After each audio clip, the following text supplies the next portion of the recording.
So an interesting thing happened to me a couple weeks back. I have this little Google Doc where I write down all the ideas for future videos, and like some sort of hydra of shit posting, whenever I'm done with one video, I manage to summon 2 more ideas from the profane recesses of my own mind. But that doesn't happen all the time. Sometimes I just wake up and I want to work on a project and my brain says, nope, fuck you, you're getting nothing done today. Oh, okay, so day relaxation it is then. Nope, get fucked, you're going to lay in bed with the anxiety levels of a soldier being deployed on Normandy. Okay. Can I, like, go work out? Nope, shoulder pain. I can hit legs. Days like this typically have me doing literally nothing, but curiously, being left alone with my thoughts sometimes backfires into what feels like thousands of ideas coming to mind. Not all of them are video ideas, not all of them are even practical. As a matter of fact, last time I had one of these episodes, I genuinely couldn't think of any video that I could put out that would be interesting enough. But in compensation, I did something else. Something I hadn't done in such a long time that I had forgotten the joy it brought to me. Let me tell you all about it.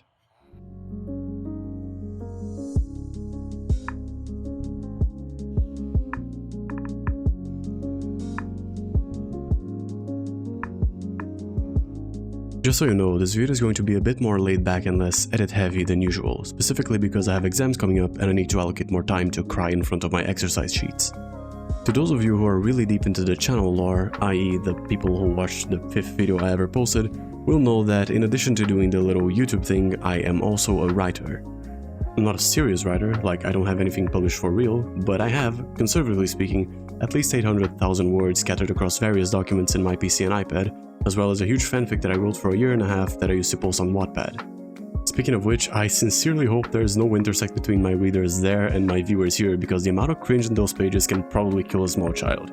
I don't want any cross-contamination between those two. But yeah, the way this fanfic came to be was that I was going through a very turbulent time in my life. I felt sort of disconnected from the real world and everything felt grey and dull and monotonous, both because of the pandemic and because I had just started attending college. It was a huge period of transition in my life, and a couple of months into it, I realized that the levity and familiarity I felt in high school was probably something that I would never feel again in my life, or at least for the foreseeable future. I only realized how much I missed those times once they were already long gone, and that messed me up real good. It was around that time when a new season of an anime that I used to watch in high school with my then girlfriend came out. I watched the whole thing in like 2 days, and the sense of nostalgia was unreal. By the time I was done with the last episode, I decided to just read the full manga, and after 2 more days, I finished it. By the time I flipped that last page, I had to just sit on the window and reflect. It was in that precise moment that something really impactful happened. That manga, that story, was the first thing in almost 2 years that made me cry. And this was coming from a period where I genuinely felt nothing at all. No happiness, no sadness, just a complete dullness for months and months. The narrative is nowhere near close to a magnum opus, and there were some parts that were horrendously executed. But none of that mattered, because that story managed to touch a part of me that I thought was lost. I had never had such a strong emotional response from consuming fiction.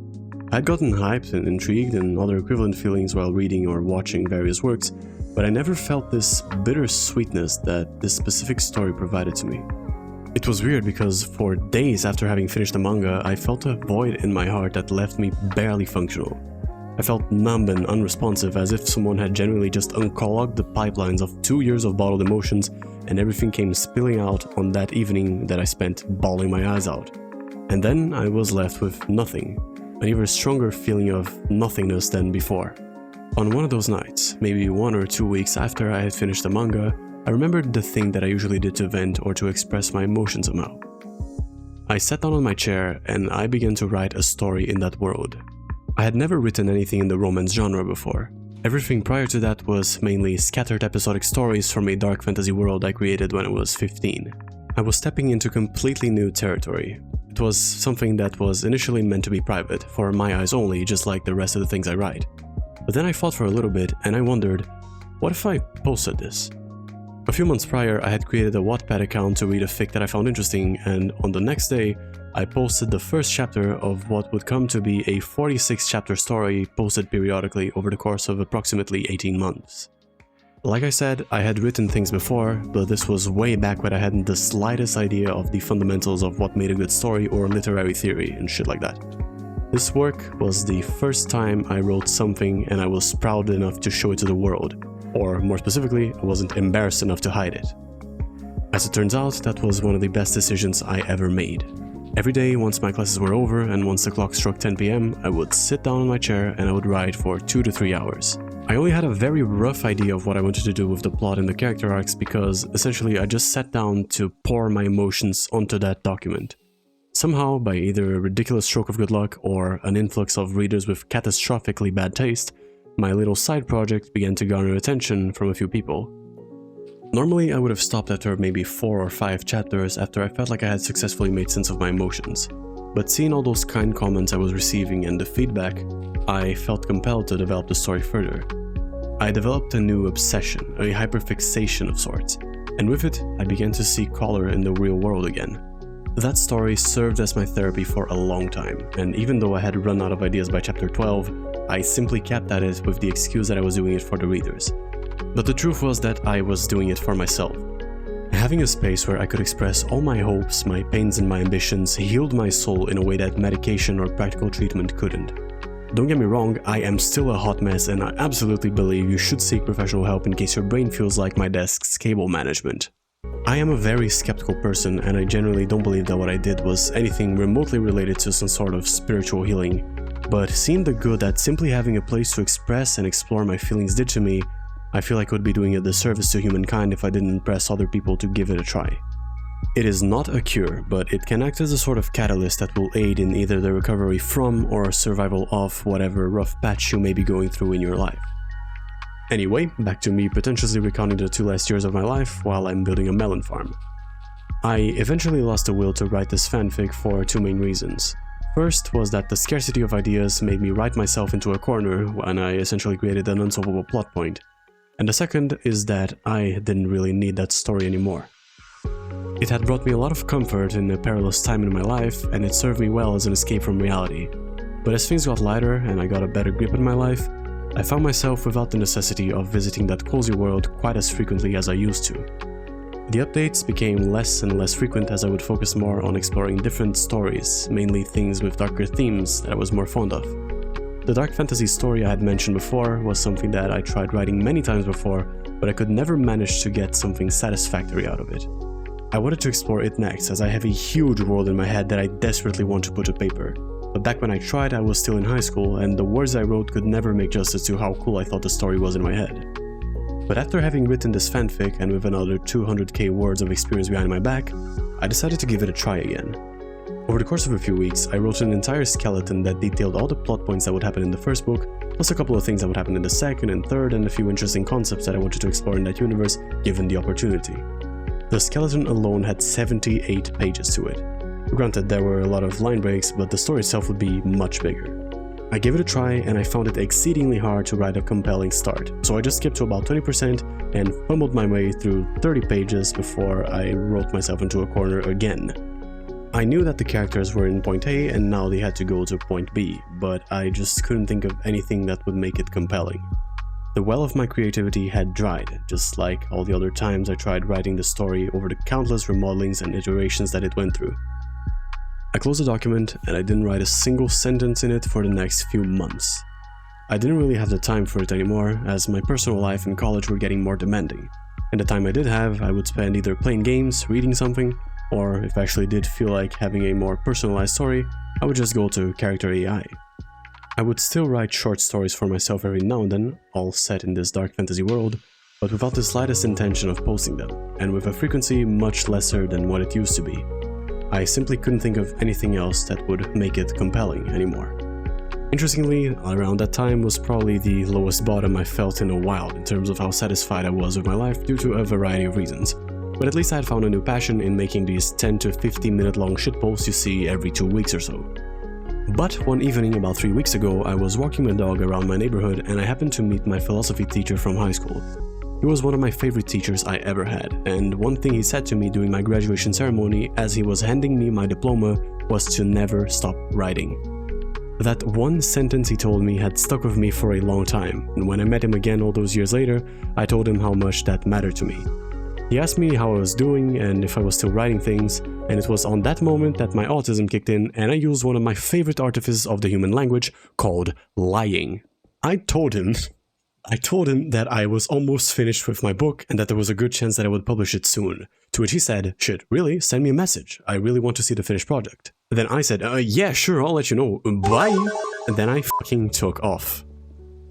I have no idea why I said that, but it was the push I needed.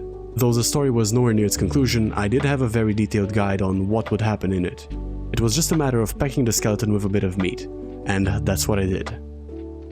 On that night, I sat on my chair and I wrote for, I kid you not, 6 hours, non-stop.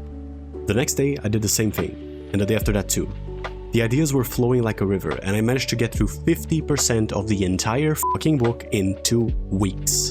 There were times when I would finish writing at 2 AM, go to bed, and literally be unable to sleep because I wanted to keep writing. So I did. I got back up at 3 AM and I wrote until my classes started at 7:30. The joy of constructing a world word by word was something that I had forgotten. Naturally, my problems hadn't been fixed. I was still in the same ditch I was before I started writing, but everything felt colorful again. Having this space where I can explore all the subjects and emotions that intrigue me is generally one of the best therapies that I could ever ask for, regardless of whether they're lighthearted like the fanfic or darker like this original story. Depending on where I am in life, I will want to write darker things or more chill, lighthearted things, but in the end, the process of creating art feels far more fulfilling than almost anything that I tried doing before. The only thing that compares is making these videos, which is something that I hadn't the slightest idea how much I'd enjoy before I started. Alright, all that for what? For this, the point of this video. You should have a creative outlet, not necessarily writing, could be drawing, could be creating music, can be whatever the f you want, carpentry, cooking, whatever. But you should have something that allows you to translate all your will, your emotion, and your pain into a tangible form. It is a disguised way in which you can access the deepest recesses of your mind and you don't even realize you're doing it before the benefits had already kicked in. I said it before and I will say it again, this will not solve your problems, but it will help you make sense of them. Even if you think that you're not creative, and even if you think that what you'll make will be shit, I implore you to give it a try. For no one's eyes but your own. Don't worry about making something objectively good, worry about making something that is fun for you. I can't really speak for the other art forms as I have the motor coordination of a fucking Gmod ragdoll and the drawing skills that make Sam O'Nella look like fucking Alexandre Cabanel. What I have is writing, as I feel it is the easiest to start, though probably the hardest to master. I probably didn't even get a say in choosing this art form as my sister is a ridiculously talented writer and my father always incentivized my creativity for storytelling from a very young age. All I need and all you need is either some software where you can write words or just even a pen and a paper. Let your mind drift to whatever concept, scenario, or place you think is interesting. Fanfiction is an easy way to start your journey since you're working with a world that has already been built and well established. That way you can just make whatever you want with that preset. But alternatively, you can make a world and a story of your own. Don't worry about making the main character yourself but hotter and overpowered, and it doesn't matter if you just shove a bunch of characters from existing stories into your scenario. Just create something for the sake of creating and let the story write itself. If you're writing something for yourself and you don't plan on posting or publishing it for anyone, don't worry about following any conventional writing rules. Just let your mind do the work. I can't guarantee that you will feel better, but I guarantee that it will make handling the real world much more tolerable. If, perchance, this mindless slander managed to encourage even one of you watching to pursue a creative project, I wish you the very best of luck with your journey. It's not often that we get these bursts of creativity, but when we do, we can never let them go to waste. Give it a try. I mean, what's the worst that could happen?